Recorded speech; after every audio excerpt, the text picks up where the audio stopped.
دوستو اب تک تو آپ میں سے زیادہ تر لوگوں تک یہ خبر پہنچ ہی گئی ہوگی کہ ہماری دنیا کے ایک مشہور اور طاقتور دیش یعنی کہ رشیا میں سب کچھ ٹھیک نہیں چل رہا ہے۔ اتھل پتھل کا ماحول ہے اور دنیا کے سب سے طاقتور نیتاؤں میں سے ایک نیتا یعنی کہ ولادیمیر پوتن کہ جو نہ صرف ایک لمبے وقت سے رشیا کے اوپر راج کر رہے تھے بلکہ جن کے بارے میں یہ بھی مانا جاتا تھا کہ ان کو رشیا کی کرسی سے ہٹانا ناممکن بات ہے، اب وہی ولادیمیر پوتن اپنی کرسی کو بچانے کے لیے اسٹرگل کر رہے ہیں۔ بلکہ اب تو یہ بھی دعویٰ کیا جا رہا ہے کہ پوتن تو آلریڈی خفیہ طور پر اپنی جان کی حفاظت کی خاطر ماسکو شہر کو چھوڑ کر کدھر اور نکل چکے ہیں۔ یعنی آسان لفظوں میں اگر میں آپ لوگوں کو سمجھاؤں تو آپ یہ سمجھیے کہ رشیا دیش میں تختہ پلٹ ہونے جا رہا ہے، اور یہ تختہ پلٹ بھی پوتن کا کوئی دشمن نہیں کر رہا ہے بلکہ ان کی خود کی فوج کر رہی ہے۔ اور اس سے بھی زیادہ حیرانی کی بات یہ ہے کہ اس باغی فوج کو جو انسان لیڈ کر رہا ہے وہ کوئی اور نہیں ہے بلکہ وہی انسان ہے کہ جس کے اوپر پوتن نے اپنی زندگی میں شاید سب سے زیادہ بھروسہ کیا تھا۔ مگر دوستو اب سوال یہی آتا ہے کہ آخر رشیا کی فوج یہ اچانک سے اپنے ہی راشٹرپتی کے خلاف بغاوت کیوں کرنے لگی ہے؟ آخر یہ لوگ ولادیمیر پوتن کا تختہ پلٹ کیوں کرنا چاہتے ہیں؟ کیا اس کی وجہ ان کی اپنی کوئی اندرونی اور آپسی لڑائی ہے یا پھر اس کے پیچھے ناٹو گروپ، امریکہ یا پھر یوکرین جیسے دیشوں کا ہاتھ ہے؟ تو چلیے سب کچھ جاننے کی کوشش کرتے ہیں۔ RH نیٹ ورک کے نالجبل فرینڈ، سب سے پہلے تو آپ لوگ یہ جان لیجئے کہ دنیا کے دوسرے دیشوں کی طرح رشیا کے پاس بھی اپنی ایک آرمی ہے کہ جس کی گنتی دنیا کی سب سے طاقتور آرمیز میں کی جاتی ہے۔ باقی دیشوں کی طرح ہی اس کی آرمی بھی اپنے دیش کی حفاظت کی خاطر لڑتی ہے اور اپنے دیش کے جھنڈے کو اونچا رکھنے کے لیے لڑتی ہے۔ مگر انٹرسٹنگ بات یہ ہے کہ پوتن کے خلاف یہ جو بغاوت ہوئی ہے یہ رشیا کی خود کی آرمی نے نہیں کی ہے بلکہ یہ تو آرمی کی اس ٹکڑی نے کی ہے کہ جس کو ویگنر گروپ کے نام سے جانا جاتا ہے۔ یہ دراصل ایک پرائیویٹ آرمی گروپ ہے کہ جس کو سن 2014 میں ولادیمیر پوتن نے خود بنایا تھا۔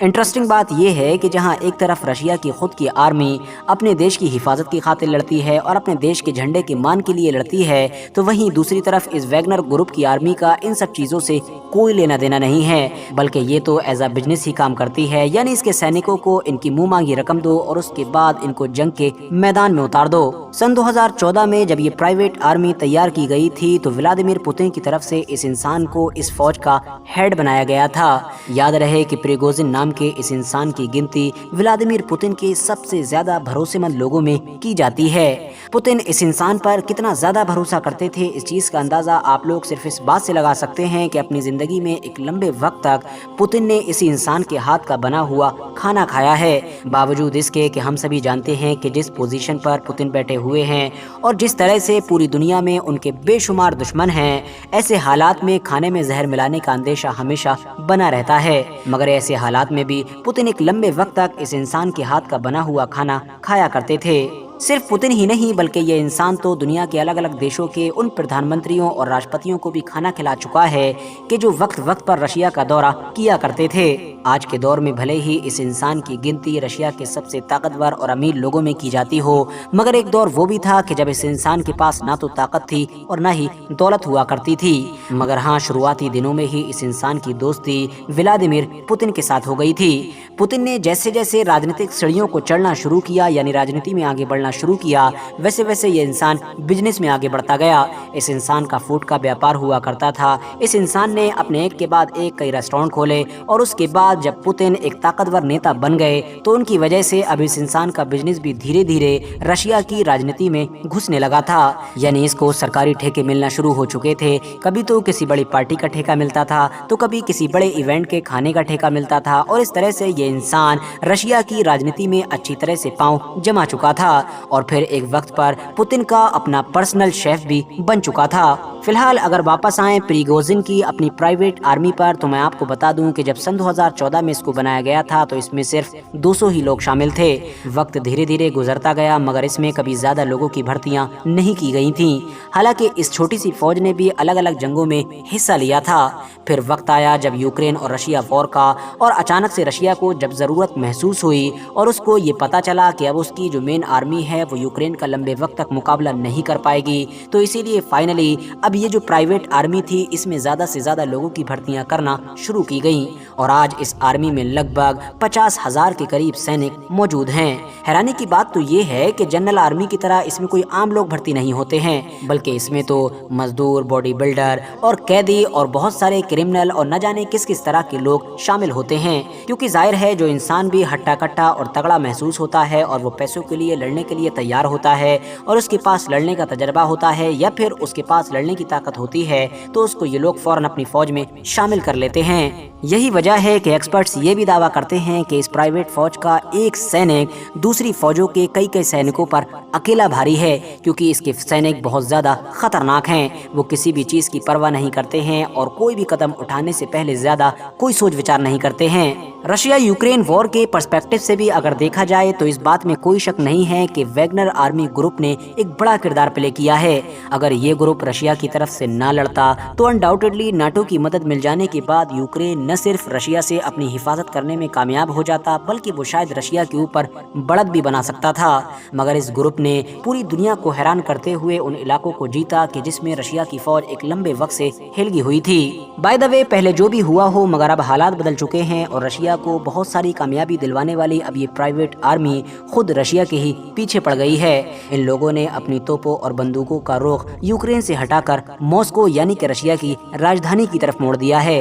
और अब ये बड़ी तेजी के साथ मॉस्को की तरफ बढ़ रहे हैं और इनका ये दावा है कि ये डिफेंस मिनिस्ट्री के साथ साथ रशिया के पूरे सिस्टम को ही उखाड़ फेंकेंगे। दरअसल दोस्तों, पिछले एक लंबे वक्त से ये देखा जा रहा था कि वैगनर ग्रुप का ये जो कमांडर है यानी कि प्रिगोजिन और रशिया के जो डिफेंस मिनिस्टर हैं और उनके साथ साथ वहाँ की जो सरकारी आर्मी के बड़े बड़े पदों पर बैठे हुए लोग हैं, उनके साथ इस इंसान की बिल्कुल रही बन रही थी। ये लगातार उनके ऊपर तरह तरह के आरोप लगा रहा था। बीच में सोशल मीडिया पर कुछ ऐसी वीडियोस भी वायरल हुई थी कि जिसमें देखा जा सकता था कि प्रिगोजिन ये इल्जाम लगा रहा था कि ये जितनी भी सरकारी आर्मी के लोग हैं सब मॉस्को में बैठकर अय्याशियां कर रहे हैं, बंद कमरों में बैठकर हमको सिर्फ ऑर्डर दे रहे हैं, जबकि हम ही वो लोग हैं कि जो रशिया के बॉर्डर पर खड़े होकर रशियन लोगों की हिफाजत कर रहे हैं। हम लोगों को ना तो एडवांस हथियार दिए जा रहे हैं और ना ही अच्छी फैसिलिटीज दी जा रही हैं, बल्कि उल्टा हमारे ऊपर ही जुल्म सितम करने की कोशिश की जा रही है। इतना ही नहीं दोस्तों, हालात तो उस वक्त बिगड़े कि जब इन लोगों की तरफ से ये इल्जाम भी लगाया गया कि जब हम लोग यूक्रेन से लड़ाई कर रहे थे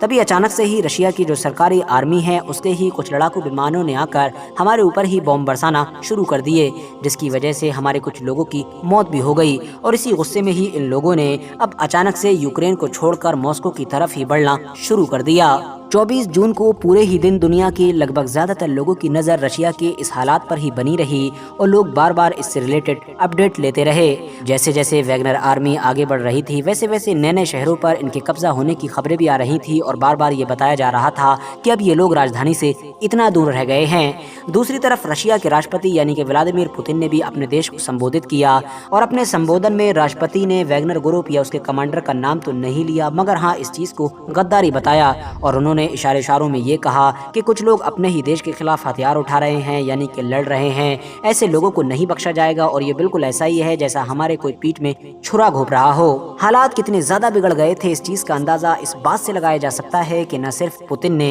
पूरे रशिया में मार्शल लॉ लागू कर दिया था, बल्कि ये खबरें भी आने लगी थी कि शायद पुतिन गायब हो गए हैं और वो खुफिया तौर पर मॉस्को को छोड़कर किधरी और निकल चुके हैं। दूसरी तरफ पूरे वेस्टर्न मीडिया में खुशी का माहौल नजर आ रहा था। ट्विटर पर अलग अलग तरह के चुटकुले बनाए जा रहे थे, अलग अलग तरह की मीम्स वायरल की जा रही थी। वेस्टर्न वर्ल्ड यानी कि यूरोप से उलट अगर बात करें उन देशों के बारे में कि जिसके साथ रशिया के रिश्ते अक्सर अच्छे रहते हैं, तो जहां एक तरफ चाइना इस मामले को लेकर पूरी तरह से खामोश रहा, तो वहीं दूसरी तरफ ईरान और तुर्की जैसे देशों ने राष्ट्रपति व्लादिमीर पुतिन के लिए फुल सपोर्ट दिखाया। चेचन आर्मी के लीडर यानी कि रमजान कादिरोव ने तो ये बयान भी दे दिया था कि उनकी आर्मी पूरी तरीके से रेडी है, अगर जरूरी हुआ यानी हालात और भी बिगड़े तो हम फौरन पुतिन की तरफ से लड़ने के लिए तैयार रहेंगे। आखिर में सबसे बड़ा किरदार अदा किया बेलारूस के राष्ट्रपति ने, क्योंकि जब से ही ये पूरा मैटर शुरू हुआ था तब से ही लगातार वो वैगनर ग्रुप के साथ साथ रशिया के राष्ट्रपति यानी कि पुतिन के संपर्क में थे और दोनों के बीच ही सुलह कराने की